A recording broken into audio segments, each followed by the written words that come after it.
all agreements or contracts, if they are made by the free consent of the parties competent to contract for a lawful consideration and with a lawful object, and are not expressly declared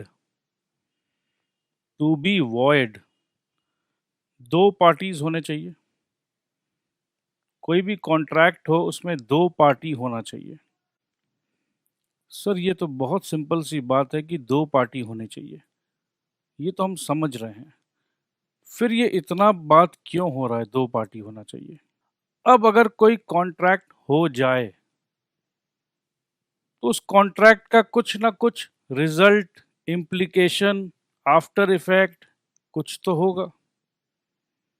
ऐसा ही एक after effect हुआ था जहां एक sales tax officer चले गए, ए भाई you have to पे टैक्स, सेल्स टैक्स ऑफिसर बोलते हैं। क्यों भाई, क्यों टैक्स देना है? उसने एक ट्रांजैक्शन को सेल टर्म कर दिया कि ये जो काम हुआ है ये सेल हुआ है, दो पार्टी इन्वॉल्व है और ये सेल हुआ है, तो सेल हुआ है तो सेल्स टैक्स देना पड़ेगा। क्या मैं सर अपने आप को ही गुड्स बेच सकता हूं सर? तो वो सर भी बोलेंगे, सेल्स टैक्स ऑफिसर भी बोलेंगे नहीं नहीं नहीं, आप अपने आप को कैसे गुड्स बेचोगे? तो मैंने प्रूफ किया सर को, सेल्स टैक्स ऑफिसर वाले भाई साहब को मैंने प्रूफ किया कि सर आप जिसे लग रहा है कि ये दो पार्टी है, दो पार्टी नहीं है। A contract may be made by natural persons. Natural persons कौन हुए? जो मम्मी के पेट से आए हैं, हम और आप नेचुरल पर्सन हैं। And by other person, sir other person कौन हुए? उसका लीगल एग्जिस्टेंस अगर है, having legal existence, that is companies, universities etcetera. तो दो पार्टी का जो डिस्कशन कर रहे हैं, थोड़ा सा और डिटेल डिस्कशन हो गया है। दो पार्टी होना ज़रूरी है कॉन्ट्रैक्ट होने के लिए। दो पार्टी में एक पार्टी नेचुरल पर्सन हो, दूसरा पार्टी जिसका लीगल एग्जिस्टेंस हो, वो कंपनी हो सकता है, यूनिवर्सिटी हो सकता है। क्या दो लीगल एग्जिस्टेंस वाले के बीच में कॉन्ट्रैक्ट हो सकता है? मतलब दोनों ही अननेचुरल पर्सन? बिल्कुल हो सकता है। अब एक क्वेश्चन पूछता हूं मैं आपसे, is it necessary to remember that identity of the parties should be ascertainable? कि ये आइडेंटिटी, जो पार्टीज है उनकी आइडेंटिटी को हम पहचानें, बहुत ज़रूरी है। ये आते हैं हम इस एग्जाम्पल के तौर पे, जो मैंने अभी आपको बताया था, सेल्स टैक्स ऑफिसर। पार्टी कौन कौन है, पार्टी को असर्टेन करना ज़रूरी है, राइट? कि ये दो पार्टी है या एक पार्टी है। दो पार्टी है तो पहला पार्टी कौन है, दूसरा पार्टी कौन है, तो पार्टीज को असर्टेन करना बहुत ज़रूरी है। यहीं पर गलती हुई सेल्स टैक्स ऑफिसर से। In the state of Gujarat versus Raman Lal S and company. Raman Lal company में समझ लीजिए एक पार्टनर थे रमन लाल, एक पार्टनर थे एक्स और एक पार्टनर थे वाई। पार्टनरशिप फर्म था इनका। पार्टनरशिप फर्म डिसॉल्व हो गया मेरे दोस्त। अब रमन लाल ने गाड़ी ले लिया, एक्स ने फ्लैट ले लिया, वाई ने कंप्यूटर ले लिया।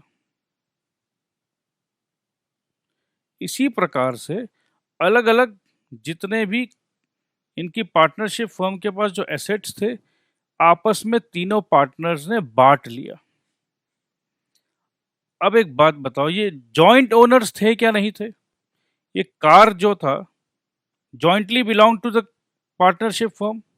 अब ये हिस्सा आपस में ले लिए, तो एक तरह से रमन लाल अपने आप को ही तो सामान दिया। तो क्या उसने सेल किया है? एक्स जो है उसी का सामान था, उसी का पार्टनरशिप में उसी का पैसा लगा हुआ था। ये फ्लैट उसने ले लिया या कार ले लिया या मैटाडोर ले लिया या कंप्यूटर ले लिया या लैपटॉप ले लिया, खुद का ही सामान को हम आपस में बांट लिए। सेल्स टैक्स ऑफिसर आके बोलते हैं नहीं नहीं ये सेल है। क्या वो सही बोल रहे हैं? बिल्कुल गलत बोल रहे हैं। तो यही केस हमें अभी पढ़ना है। Ramanlal S and company, when on dissolution of a partnership the assets of the firm were divided among the partners. The sales tax officer wanted to tax this transaction. Sales tax officer तो चाहेगा ना कि tax ले लें, ये सारे transaction को हम सेल मान लें, और जैसे ही हम सेल के कैटेगरी में इस ट्रांजैक्शन को डालेंगे उस पर लागू हो जाएगा सेल्स टैक्स। तो सेल्स टैक्स ऑफिसर बोल रहा नहीं नहीं नहीं, मैं तो इसे सेल मानूंगा। मामला चला गया कोर्ट तक। अब कोर्ट ने क्या कहा? That it was not a sale. The partners, अब ये रीजन बता रहे हैं, being joint owner of those assets can not be both. Owner थे ना, पहले भी ओनर थे, बाद में भी ओनर थे। Can not be both buyer and seller. Valid contract के लिए क्या क्या पॉइंट जरूरी है ये हम पढ़ रहे हैं दोस्त। पॉइंट नंबर 2 में आ जाइए। Parties must intend to create legal obligations. ये हमने बताया था आपको कि लीगल ऑब्लिगेशन होना चाहिए, कि अगर आप ये काम नहीं करोगे तो हम कानून का दरवाजा खटखटाएंगे। Intention to create legal relationship पढ़ रहे हैं हम दोस्त। There must be an intention on the part of the parties to create legal relationship between them. संगी संग social or domestic type of agreements are not enforceable in court of law and hence they do not result into contracts. शादी के बाद ऐसा होता है, तो शादी का कोई भी बात डोमेस्टिक बात है, ये कोर्ट एंटरटेन नहीं करेगी। एक इंग्लिश कपल का केस है, वो डिस्कस करना ज़रूरी है। कपल का नाम था Balfour versus Balfour. Balfour versus Balfour, Mr Balfour versus Mrs Balfour का झगड़ा है। इसमें क्या होता है? A husband agreed to pay his wife certain amount as maintenance every month while he was abroad. Husband and wife कुछ भी reason से अलग हो गए थे, टेम्पररी अलग हुए थे, कोई डिवोर्स नहीं हुआ था। हस्बैंड ने वाइफ से कहा था कि ठीक है भाई हम पैसे देंगे आपको। हस्बैंड फेल्ड टू पे the promised amount. Wife sued him for the recovery of the amount. Here in this case, wife could not recover as it was a social agreement and the parties did not intend to create any legal relations. यहाँ court तक मामला गया और court ने decide किया कि नहीं। Other formalities to be compiled with in certain cases. Contract of insurance अगर है, ये वैलिड नहीं माना जाएगा जब तक रिटन कॉन्ट्रैक्ट नहीं हो। और कई कॉन्ट्रैक्ट ऐसे होते हैं जहां रजिस्ट्रेशन कंपलसरी होता है, जैसे कि कोई इमूवेबल प्रॉपर्टी का अगर कोई कॉन्ट्रैक्ट हो तो। सर्टेनिटी ऑफ मीनिंग होना चाहिए। जैसे लास्ट हमने एग्जांपल दिया था आपको, मोबाइल फ़ोन खरीदना चाहते हैं 32 GB का, क्या वो सर्टेन था? सर्टेन अगर नहीं है, वेग है, वेग है, इनडेफिनेट है, तो नहीं माना जाएगा।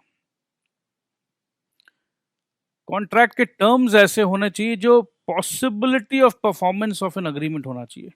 ये अग्रीमेंट जो हमने अग्री किया है, क्या ये पॉसिबल है या अब ये इम्पॉसिबल हो गया? सर इम्पॉसिबल कैसे हो सकता है? बिल्कुल हो सकता है। मैंने और आपने कॉन्ट्रैक्ट किया है, आपने मुझे 10,000 रुपया दिया, मैंने आपको सीए फाउंडेशन पढ़ाने का वादा किया है, आपस में प्रॉमिस हो गया, कंसिडरेशन हो गया। बट इमेजिन करो एक रोड एक्सीडेंट पे मैं मर जाता हूँ, अब अगर मैं मर गया तो ये कॉन्ट्रैक्ट अब कैसे मैं पूरा करूँगा? इम्पॉसिबल बन गया है। तो इस सिचुएशन पे अगर कभी भी कोई ऐसा सिचुएशन हो जब कॉन्ट्रैक्ट या एग्रीमेंट इम्पॉसिबल बन जाए, तो वो भी वैलिड नहीं रहेगा। कहने का सिंपल मतलब है, अब मैं नहीं हूँ इस दुनिया में, तो मेरा और आपका कॉन्ट्रैक्ट अब किस बात का वैलिड दोस्त? इम्पॉसिबल बन गया। ऐसा ही एक एग्जाम्पल दिया है कि कोई मैजिक से कुछ ट्रेजर डिस्कवर करेगा। मैजिक से ट्रेजर तो डिस्कवर होते नहीं हैं, तो ऑफ कोर्स ये भी पॉसिबल नहीं है, तो ये इम्पॉसिबल है, तो ये इनवैलिड है। उसके बाद आपके स्क्रीन पर है elements, essential elements of a valid contract. Same to same चीज़ है दोस्त, फिर भी एक बार पढ़ लेते हैं। फर्स्ट डे आप लॉ पढ़ने आए हो, दिमाग में बैठाने की चेष्टा किया जा रहा है। वापस से वही पॉइंट है, intention to create legal relationship, lawful consideration. Consideration क्या है बताइए? जब दो पार्टी आपस में कुछ कॉन्ट्रैक्ट करते हैं, अग्रीमेंट करते हैं, तो एक दूसरे को कुछ देते हैं एक्सचेंज में, यही कंसिडरेशन है। और ये जो देते हैं एक दूसरे को एक्सचेंज में, ये मेरा दोस्त लॉफुल चीज देना लेना करना है। ऐसा कुछ मत दो और लो जो कि लॉफुल नहीं हो। मतलब कि पड़ोसी का टीवी दे दूंगा जी मैं आपको, 25,000 रुपया दे दीजिए, पड़ोसी के पास 75,000 रुपया का टीवी है, मैं बस रात को गेट खुला रहता है दे दूंगा आपको। तो क्या ये कंसिडरेशन लॉफुल है? नहीं है। Capacity of the parties, parties का जो कैपेसिटी है बेसिकली माइनर नहीं होना चाहिए। इसका मतलब है 18 इयर्स के ऊपर होना चाहिए। दूसरा है साउंड माइंड। साउंड माइंड मतलब दिमागी हालत सही होनी चाहिए। और तीसरा पॉइंट क्या है मेरे दोस्त? Should not be board from contracting. मैं लिख नहीं रहा हूं, चलिए बता दे रहा हूं मुंह से। नेक्स्ट पॉइंट, लीगल फॉर्मेलिटीज अभी जस्ट हमने डिस्कस किया है। Not declared to be void, इस पर बहुत सारा पॉइंट्स का चर्चा हम करेंगे। Not declared to be void एक सिंपल सा है कि माइनर के साथ अगर आप काम कर रहे हो, डिक्लेयर्ड टू बी वॉइड है। किसी के शादी को रोकने का कोई कॉन्ट्रैक्ट कर रहे हो, बहुत सारे कॉन्ट्रैक्ट का बात करेंगे हम, जो आप लोग कर रहे हो वो expressly declared to be void है। Possibility of performance, certainty of meaning, lawful object. जो कॉन्ट्रैक्ट कर रहे हैं आपस में वो क्या कर रहे हो? मैं कॉन्ट्रैक्ट कर रहा हूँ कि पड़ोसी का टीवी चुरा के आपको दे दूंगा, तो क्या ये ऑब्जेक्टिव सही है? नहीं जी, गलत ऑब्जेक्टिव है आपका। फ्री कंसेंट, जब जोर जबरदस्ती करते हैं तो मैं एक नया वर्ड इंट्रोड्यूस करता हूँ, कोर्शन। जब प्यार मोहब्बत में किसी को, जैसे कि मेरा अपर हैंड है, मैं बाप हूं और मैं अपने बेटी को या बेटे को अपना कसम दे रहा हूं कि बेटा ये नहीं करोगे तो मैं मर जाऊंगा, अनड्यू इन्फ्लुएंस, ये सब सिचुएशन पे फ्री कंसेंट नहीं है। अगर मिस्टेक हो गया, मैंने कहा कि अमिताभ बच्चन आ रहे हैं, मेरा दोस्त का नाम अमिताभ बच्चन है, सामने वाले को लगा अमिताभ बच्चन साहब आ रहे हैं, द ग्रेट बिग बी, उसने कुछ कंसेंट दे दिया, हाँ हाँ मैं 10,000 रुपये का स्पॉन्सरशिप दूंगा, तो ये मिस्टेक हो गया। इसी प्रकार से कहीं पर भी जब आप चाहते कुछ और हो, दोनों इंसान, जो ये यस बोल रहा है, यस एकदम दिल से निकलना चाहिए, एकदम परफेक्ट होना चाहिए, कहीं पर भी कोई मिलावट नहीं होना चाहिए यस में। फ्री कंसेंट मतलब फ्री यस, एकदम दिल से निकला जाए वो यस। कहीं पर भी किसी भी प्रकार का दबाव या गलत चीज नहीं होना चाहिए। लॉ का पढ़ाई कर रहे हैं दोस्त, जस्टिस बहुत इंपॉर्टेंट है। जस्टिस। अगर वो जस्टिस नहीं है, जस्ट नहीं है, तो फिर कैसा लॉ का पढ़ाई करना। तो फ्री कंसेंट बहुत बहुत बहुत इंपॉर्टेंट है। इस पे और डिटेल में चर्चा होगा दोस्त। और भी एक दो पॉइंट्स है, डिस्कस करेंगे फ्री कंसेंट पर। ऑफर एंड एक्सेप्टेंस, इस पर भी लंबा चर्चा है। ऑफर एंड एक्सेप्टेंस, ऑफर तो हमने दे दिया, सामने वाले ने एक्सेप्ट किया क्या नहीं किया। ऑफर हमने कैसा दिया, जो हमने ऑफर दिया वो सामने वाले तक पहुंचा क्या नहीं पहुंचा। थोड़ा और बारीक में खोदना है इन्हें, डिटेल्ड डिगिंग करेंगे। We will dig further, okay, we will dig further, nothing to worry.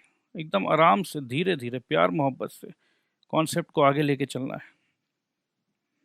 तो ये देखिए, ये 10 पॉइंट है, ये 10 का 10 रिक्वायर्ड है वैलिड कॉन्ट्रैक्ट के लिए, राइट। ये वैलिड कॉन्ट्रैक्ट सेंटर पॉइंट पर है। और यहां ये देखिए, संग संग अगर मैं आपको ये एक और कॉन्सेप्ट हमने डिस्कस किया था, जो बच्चे हमारे साथ कम्युनिकेशन, बिजनेस कम्युनिकेशन के क्लास भी कर रहे हैं, वो आराम से बता पाएंगे। ये अगर हम बिजनेस कम्युनिकेशन का बात करें, नेटवर्क है, ये व्हील एंड स्पोक नेटवर्क है। सर आप तो पढ़ाते पढ़ाते कहाँ चले गए। अरे दोस्त, सिलेबस का ही तो मामला है। व्हील एंड स्पोक पे ये सेंटर पॉइंट का बंदा जो है, ये सबसे टच में रहता है। तो यही समझ लो, वैलिड कॉन्ट्रैक्ट जो है ये सेंट्रल पॉइंट है, और ये सब होना चाहिए। एक भी अगर गड़बड़ा गया तो ये वैलिड कॉन्ट्रैक्ट इनवैलिड हो जाएगा। ये वैलिड कॉन्ट्रैक्ट पे कोई दाग नहीं लगना चाहिए। अब बोला जा रहा है, an agreement is the outcome of offer and acceptance. Proposal को हम लोग ऑफर भी बोलते हैं दोस्त। ऑफर हुआ, ऑफर एक्सेप्टेंस हुआ तो बन गया प्रॉमिस। प्रॉमिस दोनों ने दिया तो बन गया अग्रीमेंट। तो यही चीज बता रहा है, an agreement is an outcome of offer and acceptance. बहुत रिलैक्स माइंड से अगर आप खुद से कुछ करोगे, सोचोगे, तो ये सारे के सारे चीज आप अपने आप ही निकाल लोगे। जब मैं पढ़ा रहा हूं तो आपको लग रहा है कि पता नहीं सर क्या बोल रहे हैं, बट अगर आप सिंपल वही मोबाइल का एग्जांपल अगर आप लोगे, भैया आशीष मोबाइल खरीदोगे, दे दिया आपने ऑफर, या इसे कहते हैं प्रपोजल। उसने कह दिया हाँ जी यस, तो यस कहने का मतलब उसने कर दिया एक्सेप्टेंस। संग संग आपने ऑफर दिया था मोबाइल का, उसने आपको रिटर्न में दिया 60,000 का। ये जो मोबाइल और 60,000 है, ये आपस में एक दूसरे को हम जो दे रहे हैं, इसे हम कहते हैं कंसीडरेशन।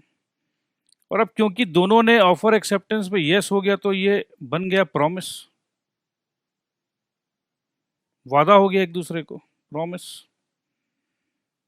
जैसे ये प्रॉमिस हुआ, हम कहते हैं कि भाई अब हम लोग दोनों अग्री कर गए। बेसिकली प्रॉमिस का मतलब I am agreeing that I will give this phone to you, you are agreeing that you will give me 60,000। तो इसे हम अगर ये चीज अगर हम बोलें कि मैं इसे अग्रीमेंट कहना चाहता हूं, तो किसी को कोई आपत्ति नहीं होगी।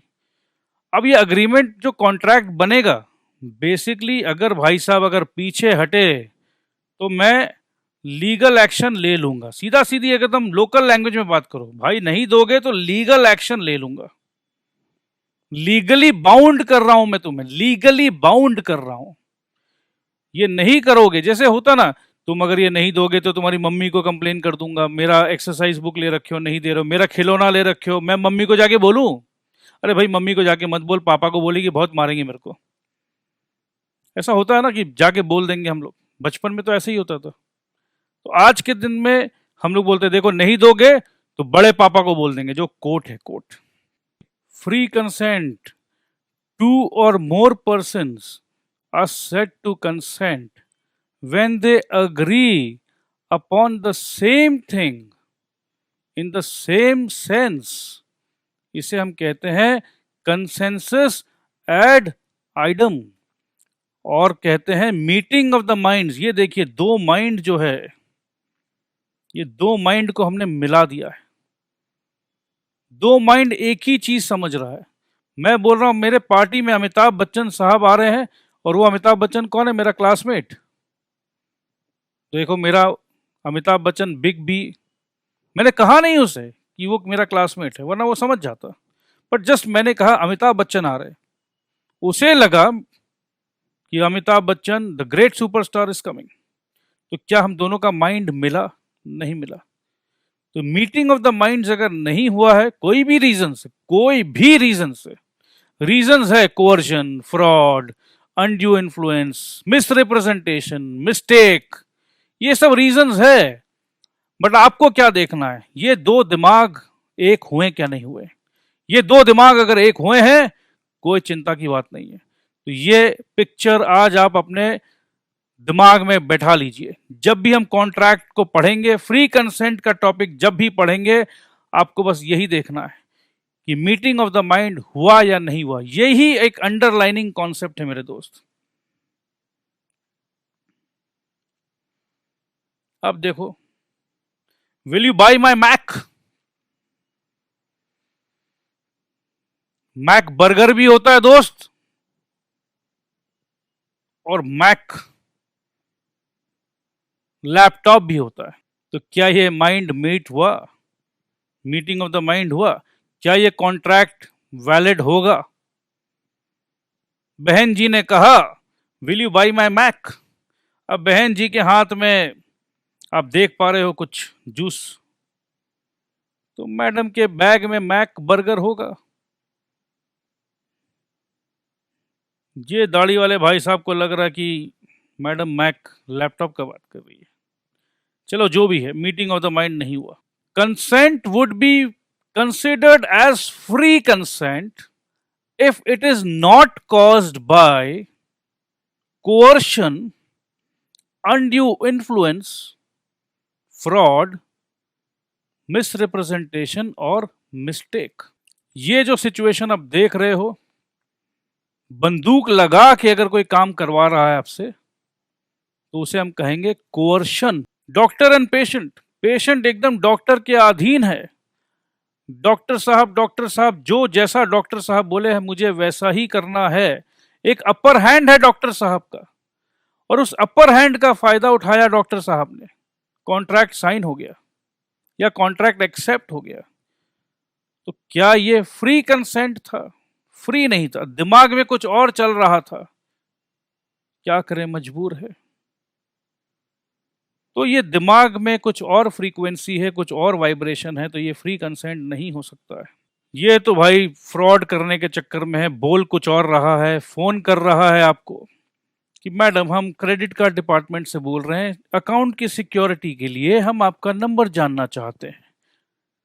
आपको लगा कि अकाउंट का सिक्योरिटी के लिए कुछ मांगा जा रहा है, आपने दे दिया, फ्रॉड हो गया। ये तो मैंने आपको एक एग्जांपल दिया। इसी प्रकार से बहुत गलत काम होते हैं जहां पर आपको नुकसान पहुंचाया जाता है, आप कुछ और समझते हो, होता कुछ और है। तो ये भी फ्री कंसेंट नहीं है। कोई भी इंसान ऐसा कंसेंट थोड़ी ना देगा कि मेरे बैंक से पैसे उड़ा लो। Capacity to contract means the legal ability of a person to enter into a valid contract. Contracts entered by persons not competent to contract are not valid. Which person is competent to contract? ये स्वाभाविक से सवाल आएगा।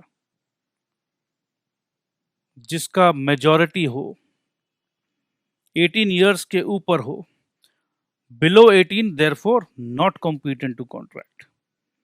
ये देखने से लग रहे हैं कि 18 के ऊपर है, ये देखने से ही लग रहे हैं कि 18 के नीचे है, मगर देखने से ही लग रहे हैं, बोलने से नहीं चलेगा दोस्त। कभी अगर आपने कॉन्ट्रैक्ट कर लिया और आपको लग रहा था कि ये तो 18 के ऊपर है, बट निकले ये 17 इयर्स के, बहुत बड़ा बेनिफिट माइनर को मिलता है। ये हम चर्चा करेंगे डिटेल में। अभी तो आप सिर्फ धीरे धीरे कॉन्सेप्ट को समझने का चेष्टा करिए। कैपेसिटी टू कॉन्ट्रैक्ट के अंडर में पहला कैपेसिटी हम पढ़ चुके हैं, जो कि मेजर होना चाहिए। दूसरा कैपेसिटी का बात हो रहा, दिमागी हालत सही होने चाहिए। दिमागी हालत सही का मतलब है he should be in his senses so that he can understand the implications of the contract at the time of entering into a contract. अगर किसी का दिमाग सही नहीं है, वो समझ ही नहीं पा रहा है, जब मैं कुछ समझ ही नहीं पा रहा हूं तो मीटिंग ऑफ द माइंड कैसे पॉसिबल है? पॉसिबल नहीं है। इसका मतलब अगर कोई इंसान साउंड माइंड के कंडीशन में नहीं है, a lunatic, an idiot, a drunken person is under the influence of some, or somebody who is under the influence of some intoxicant is not supposed to be a person of sound mind. ए भाई, मैं अपना पूरा घर बंगला गाड़ी तेरे को दिया भाई, अपने को कुछ नहीं मांगता। मैं संसार से दुखी हो गया, सब कुछ तेरा हाथ से, तू अपन का पूरा ख्याल रखता भाई। अब ऐसा सिचुएशन पे ये सब कुछ अपना आपको दे रहे हैं, आप चुपचाप ले लीजिए, बाद में नेक्स्ट डे ये रिकवर कर लेंगे कि मेरा तो दिमागी हालत खराब था। और भी लोग हैं जिन्हें कॉन्ट्रैक्ट करने से सख्त मनाही है। Disqualified from contracting by any law to which he is subject. जो कॉन्विक्ट है, कॉन्विक्ट को अब कोई कॉन्ट्रैक्ट में एंटर करने का परमिशन नहीं है दोस्त। एलियन एनिमी, बेसिकली दुश्मन देश के साथ आप कॉन्ट्रैक्ट नहीं कर सकते हो। ये जो एम्बेसडर्स होते हैं ना, फॉरेन सॉवरेन्स, इनका भी कैपेसिटी लिमिटेड रहता है। They also can not enter into contract because they are disqualified. ये छोटा सा रिवीजन कर लेते हैं वापस से, कंसिडरेशन का रिवीजन है दोस्त। A agrees to sell car for 15 lakhs to B. B's promise to pay 15 lakhs is the consideration for A's promise to sell his car, and A's promise to sell the car is the consideration for B's promise to pay 15 lakhs. Two or more persons are said to consent when they agree upon the same thing in the same sense. This can be understood as identity of minds in understanding the terms, viz. Consensus ad idem. Further, such consent must be free. Consent would be considered as free consent if it is not caused by coercion. मैंने आपको दिखाया बंदूक लगाने वाला, undue influence, doctor का example दिखाया था। Fraud, आपको मालूम है फ्रॉड क्या होता है, मिसरिप्रेजेंटेशन और मिस्टेक। मिसरिप्रेजेंटेशन और मिस्टेक को हम थोड़ा सा और चर्चा में बाद में समझाएंगे, होल्ड पे रखा है मैंने इसे। When consent to an agreement is caused by coercion, undue influence, fraud और misrepresentation, कॉन्ट्रैक्ट को हम कहेंगे void able। void able को समझने के लिए मैं कुछ लिखना चाहता हूं दोस्त। अगर मेरे साथ फ्री कंसेंट मेरा नहीं लिया गया, कोर्शन के साथ मेरा कंसेंट लिया गया, अनड्यू इन्फ्लुएंस के साथ मेरा कंसेंट लिया गया, इस कॉन्ट्रैक्ट को void करार कर देने का, I have the ability to make this contract void। void और इधर क्या है, able। मेरे साथ गलत काम हुआ है, मेरा कंसेंट फ्री नहीं था, तो मैं इस कॉन्ट्रैक्ट को void करार कर दूंगा, खोखला कर दूंगा, इस कॉन्ट्रैक्ट का कोई वजूद नहीं रहेगा, क्योंकि यही जस्टिस है, यही न्याय है। The agreement is a contract voidable at the option of the party. किसके ऑप्शन पर? अरे भाई मेरे साथ गलत हुआ तो ऑप्शन मुझे ही ना मिलेगा, क्या बात कर रहे हो? चलो ठीक है, ऑप्शन मुझे मिलना चाहिए, गलत मेरे साथ हुआ है। Whose consent was so caused. When consent is vitiated, vitiated का मतलब है destroyed by mistake, the contract becomes void। Mistake हो गया जी, मेरे दिमाग में कुछ और चल रहा था, आपके भी दिमाग में कुछ और चल रहा था, दोनों कुछ और समझे और ये गलती से कॉन्ट्रैक्ट बन गया। कंसेंट तो दिया था मैंने, देखो मैं इनकार नहीं कर रहा हूं, मैंने दिल से कंसेंट दिया था, बट मैं कुछ और समझा, आप कुछ और समझे। तो ये जो कंसेंट था, अब ये कंसेंट डिस्ट्रॉय हो गया जी। इस कंसेंट को गोली मार दो, क्योंकि अगर यस, देखो यस जब तक नहीं हो, स्टेप बाय स्टेप, अगर कॉन्ट्रैक्ट के प्रोसेस में प्रपोजल है, प्रपोजल को यस मिला तो एक्सेप्टेंस हुआ, तो प्रॉमिस हुआ। अगर कोई भी स्टेप, एक बाय स्टेप, कुछ भी स्टेप को अगर हम बीच से उड़ा दें, चेन अगर तोड़ दें, चेन चेन खेलते थे बचपन में, अगर चेन तोड़ दिया मैंने तो ये कॉन्ट्रैक्ट नहीं बनेगा। तो ये चेन हमने तोड़ दिया, कंसेंट मिस्टेक से था, गोली मार दिया उस कंसेंट को हमने, अब ये चेन टूट गया, चेन तोड़ दिया हमने, तो क्या होगा? होगा क्या? वही होगा जो मंजूर कॉन्ट्रैक्ट होगा, जो मंजूर लॉ होगा। The contract becomes void. Mistake को भी पढ़ेंगे दोस्त आगे, सब कुछ को समझाएंगे, भरोसा पे रहिए, आराम से चलिए। Sound mind is not otherwise disqualified from contracting by any law to which he is subject। इसके भी पिक्चर्स दिखा दिए थे हमने आपको। ये पीने वाले भाई साहब का भी चर्चा हो गया। ये कौन लोग होते हैं? Such person are alien enemy, foreign sovereigns, convicts, etc। Consideration, consideration का एग्जाम्पल हमने आपको दिखाया था, वो गाड़ी वाला एग्जाम्पल। अब हम बात करेंगे lawful consideration and object. Simple सा बात है, कंसिडरेशन लॉफुल होना चाहिए। जैसे हमने बताया था कि पड़ोसी का टीवी खोल के दे दूंगा, ये कोई कंसिडरेशन नहीं हुआ। थोड़ा सा रीड कर लेते हैं।